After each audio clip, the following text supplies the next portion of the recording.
रामाय रामभद्राय रामचंद्राय वेधसे रघुनाथाय नाथाय सीताया पतये नमः।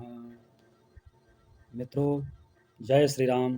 विगत कुछ दिनों से शनि देव के राशि परिवर्तन को लेकर के बहुत सा हवा मचाया जा रहा है, जिससे शनि देव का राशि परिवर्तन दुनिया में पता नहीं कैसा हाहाकार उत्पन्न करने वाला है। मित्रों, यह राशि परिवर्तन तो हर 30 वर्ष में एक बार होता ही रहता है, तो उसको लेकर के इस प्रकार से अफवाह का निर्माण करना, अफवाह फैलाना, ये किंचित भी उचित नहीं है। मैं इस प्रकार के ज्योतिष प्रैक्टिस का कभी भी समर्थन नहीं करता हूँ। मैंने राशियों के भविष्यफल के बारे में बताने का एक सीरीज शुरू किया था, लेकिन जब मैंने देखा कि बहुत से लोग इस कार्य को कर रहे हैं तो मैंने इसको करना उचित नहीं समझा। लेकिन मैं ये देख रहा हूँ कि भ्रम फैलाया जा रहा है, डर का माहौल बनाया जा रहा है, जैसे पता नहीं क्या होने वाला है। मित्रों, अभी तो केवल शनि देव की राशि परिवर्तन को लेकर के बात फैलाई जा रही है। आने वाले दिनों में राहु केतु का भी राशि परिवर्तन होने वाला है 18 मई को। इसमें राहु कुंभ राशि में और केतु सिंह राशि में जाएंगे। फिर बातें फैलाई जाएंगी, फिर बातें बनाई जाएंगी, व्यूवरशिप बढ़ाने के लिए डर का माहौल पैदा किया जाएगा। इसी प्रकार से 15 मई से गुरुदेव का भी गोचर मिथुन राशि में होगा, उसको लेकर के भी तमाम बातें की जाएंगी, जो कि तथ्यों से बहुत दूर हट करके है, परे है, और केवल व्यूवरशिप बढ़ाने के लिए ग्रहों का उपयोग करना, ये उन लोगों को भी अपने कर्मों को चेक करने के लिए बहुत आवश्यक है, क्योंकि ग्रहों के साथ खेलना उचित नहीं है। लोगों के साथ तो खैर आप लोग खेल ही रहे हैं, लेकिन ग्रहों के साथ भी जो आप लोग खेल खेल रहे हैं, मैं बोलना चाहता हूँ उन तथाकथित ज्योतिष आचार्यों। मैं आज मेष राशि के ऊपर, क्योंकि बहुत सारे व्यूवर्स हैं जो मेष राशि के हैं और उनके ऊपर शनि की सरस्वती आने वाली है और उनको डराया जा रहा है कि अरे अब तो आपके लिए बहुत ही भयंकर समय होगा, काले कपड़े का आप त्याग कर दीजिए, और पता नहीं क्या क्या बातें की जा रही हैं। तो आइए आज की श्रृंखला में हम प्रारंभ करते हैं मेष राशि से, और ईश्वर यदि चाहेंगे तो मीन राशि तक हम पहुंच जाएंगे। फिलहाल मैं आज से बात करूं तो आज है 29 मार्च, और आज शनिदेव का राशि परिवर्तन कुंभ राशि से मीन राशि में हो रहा है। और 2 महीने बाद राहु केतु का परिवर्तन होगा, बृहस्पति का परिवर्तन होगा। तो रोज रोज वीडियो बनाने के लिए ऊर्जा और समय दोनों की आवश्यकता होगी।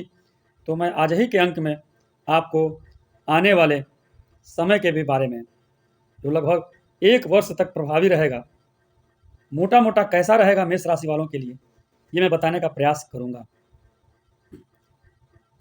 मित्रों, राहु का गोचर आपके लाभ भाव से होने वाला है, और इसके फलस्वरूप अष्टम स्थान से संबंधित विषय वस्तुओं में आपको बहुत ही लाभ की स्थिति मिलेगी।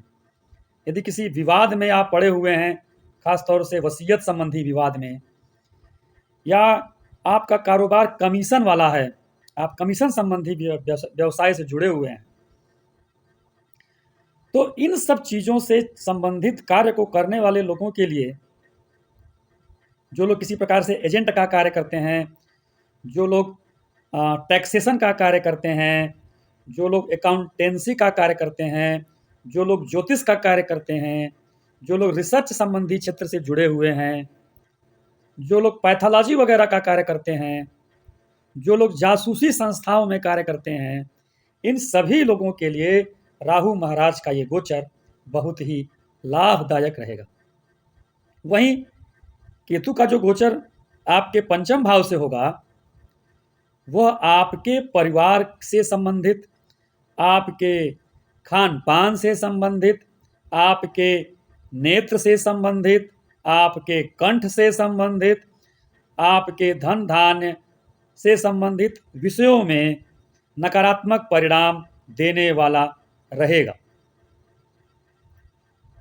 तो यदि हमको पता चल गया कि परिवार को लेकर के, धन को लेकर के और बाकी चीज़ों को लेकर के नकारात्मक परिणाम केतु महाराज देने वाले हैं, तो क्यों ना गणेश जी की उपासना करना शुरू कर दी जाए, क्योंकि केतु के पास सिर नहीं है और गणेश जी ऐसे देवता हैं जिनकी कथा के बारे में पूरी विस्तार से चर्चा करने की आवश्यकता नहीं है, समझदार लोग समझ जाएंगे। तो केवल गणेश जी की उपासना, गणेश जी को प्रणाम करके आप कार्य करना शुरू कर दीजिए, तो न धन संबंधी समस्या आपको आएगी, न कुटुंब संबंधी समस्या आपको आएगी, न शरीर में जो नेत्र संबंधी, दाहिने नेत्र संबंधी समस्या खासतौर से आपको आने वाली है, वो भी दूर रहेगी। शनि का गोचर जो 12वें भाव से होने वाला है, जिसको लेकर के बहुत सारी चीजें फैलाई जा रही हैं कि आपके साथ पता नहीं क्या हो जाएगा, तो आइए उसके बारे में भी हम लोग चर्चा कर लें। शनि का 12वें भाव से गोचर आपके पंचम स्थान, जो कि आपका संतान का भाव है, जो कि आपके सबकॉन्शियस माइंड का भाव है, जो कि आपके क्रिएटिविटी का भाव है, इन चीज़ों के ऊपर नकारात्मक परिणाम देने वाला होगा। इसी प्रकार से सप्तम भाव के ऊपर जो आपके द्वादश शनि हैं, उनका प्रभाव भी जो लोग व्यवसायी वर्ग के लोग हैं या जो लोग गृहस्थ संबंधी आश्रम में हैं, उनके लिए थोड़ा सा कठिन समय रहेगा। जीवन साथी के साथ अनबन और समस्याएं रहेंगी। वो तो वैसे भी आमतौर पर लोगों के साथ रहती ही हैं, लेकिन थोड़ा सा इस समय ज़्यादा रहेंगी। तो सतर्क होकर चलेंगे, थोड़ा सा कूल माइंड होकर के चलेंगे, तो ये भी समय निकल जाएगा। फिर नवम स्थान पिता का होता है, धर्म का होता है, भाग्य का होता है, लंबी यात्राओं का होता है। तो मेष राशि वाले लोगों को मैं कहूँगा कि लंबी यात्राओं से बचें, धर्म कर्म का कार्य करें, लेकिन धर्म कर्म का कार्य करने के लिए लंबी यात्रा न करें। अगर आप गोरखपुर में रह रहे हैं तो माता वैष्णो देवी या शनि सिंगड़ापुर जाने का प्रोग्राम न बनाएं। आप यहीं से, घर से ही बैठ करके प्रणाम करें। फिर एकादश भाव को भी प्रभाव पड़ेगा, लेकिन ऐसा नहीं है कि यह सारा प्रभाव आपको नुकसान ही पहुंचाएगा, क्योंकि गुरु का भी गोचर मई महीने से होने वाला है। तो गुरु का गोचर आपके तृतीय भाव, जो आपका पराक्रम भाव है, उसकी वृद्धि करेगा। सप्तम भाव के ऊपर जो शनि का नकारात्मक प्रभाव है, उसको यह गोचर मिनिमाइज करेगा। नवम भाव के ऊपर जो शनि के गोचर से नकारात्मक परिणाम आपको मिलने वाले हैं, उनको भी ये मिनिमाइज करेंगे गुरुदेव बृहस्पति। और एकादश भाव जो कि आपका लाभ भाव है, तो वहां पर जो नकारात्मक परिणाम आने वाला है, आपको सामाजिक संबंधों की जो हानि होने वाली है, वो गुरुदेव बृहस्पति के प्रभाव से दूर होंगी। तो इस प्रकार से आपको बहुत घबराने की आवश्यकता नहीं है। खासतौर से शनि के गोचर को लेकर के मैं अगर देख रहा हूं तो केवल पंचम भाव संबंधी जो विद्यार्थी हैं, उनको विद्या अध्ययन में कठिनाई का सामना करना पड़ेगा। पेट संबंधी समस्या आपके लिए रहेगी।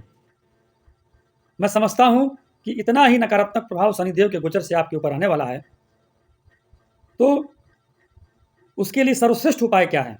हनुमत आराधना की जाए। योग मार्ग के अगर आप अनुगामी हैं तो कपालभाति करिए। कपालभाति प्राणायाम करने से शनिदेव का सारा नकारात्मक प्रभाव नष्ट हो जाता है। शनिदेव अत्यंत प्रसन्न रहते हैं, आपके सारे कार्य भी सिद्ध होते हैं।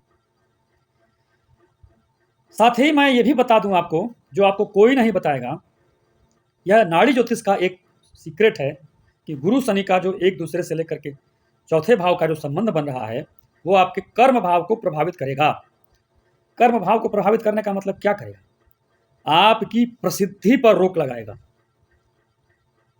अगर आप किसी पद प्रतिष्ठा के वाले विषय पर आप बैठे हुए हैं, स्थापित हैं, वहां पर आपकी प्रतिष्ठा को धूमिल करने का कार्य यहां पर होगा। तो कोई भी कागज पर साइन करने से पूर्व भली भांति देखिएगा, विचार करिएगा। कोई भी ऐसा कार्य ना करिएगा जिससे आपकी प्रतिष्ठा के ऊपर आंच आए। मैं समझता हूं आप समझ गए होंगे। किसी प्रकार से शनिदेव के मेष राशि पर 7.5 के होने वाले प्रभाव से आपको चिंतित रहने की आवश्यकता नहीं है। आप अपने कमेंट में लिख करके अपने उपयोगी सुझाव अवश्य दीजिएगा, ताकि वीडियो को और बेहतर बनाने में मदद मिल सके। तब तक के लिए सादर जय श्री राम।